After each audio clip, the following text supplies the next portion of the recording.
Today we will discuss on differential diagnosis of measles, especially for measles rash. Typical measles might be suspected in any patient with generalized maculopapular rash and a fever and one of the following: cough, conjunctivitis or coryza.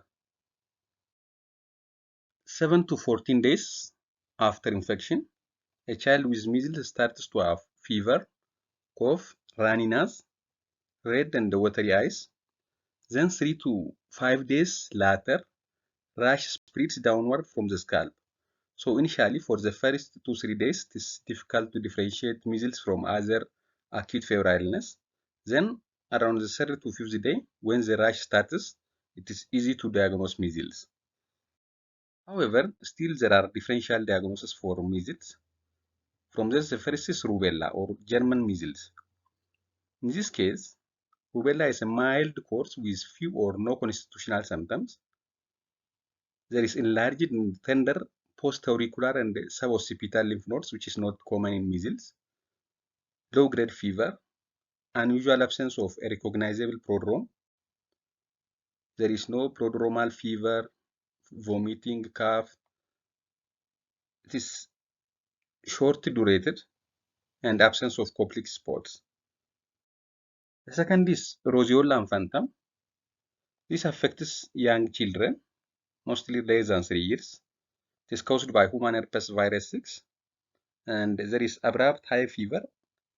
After fever subsides, a rash develops.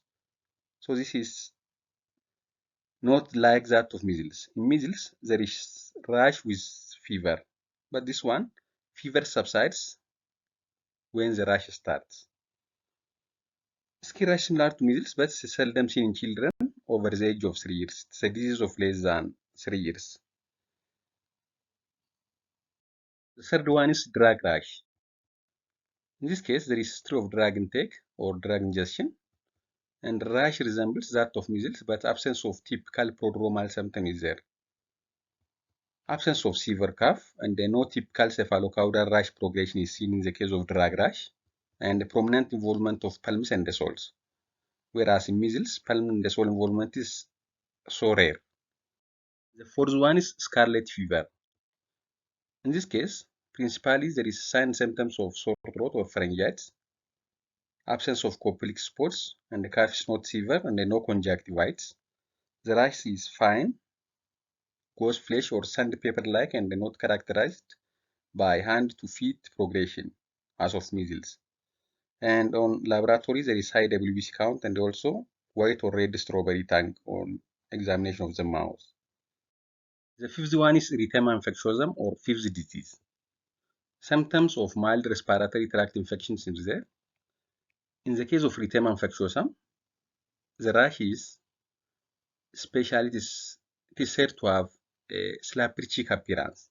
Erythematous facial flashing, giving a slappery cheek appearance of the face, followed by a rapid spread of diffuse macular erythema to the trunk and the proximal extremities. It is more prominent on extensor surface. It is paired palms and the soles, and the child are febrile and not ill appearing.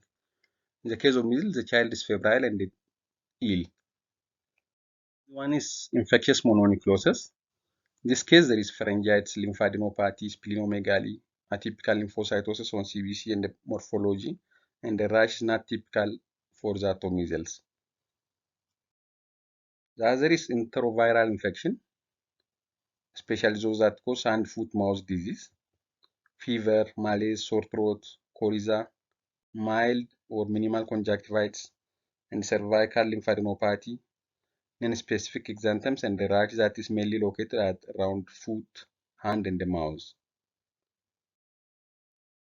The last one is chickenpox. The chickenpox rash starts with raised red bumps or papules. These bumps turn into itchy fluid-filled blisters or vesicles that will eventually rupture and leak before scrubbing over.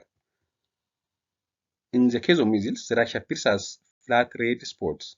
Although raised bumps might sometimes be seen, but there is no fluid-filled blisters unlike that of chickenpox. Thank you for watching.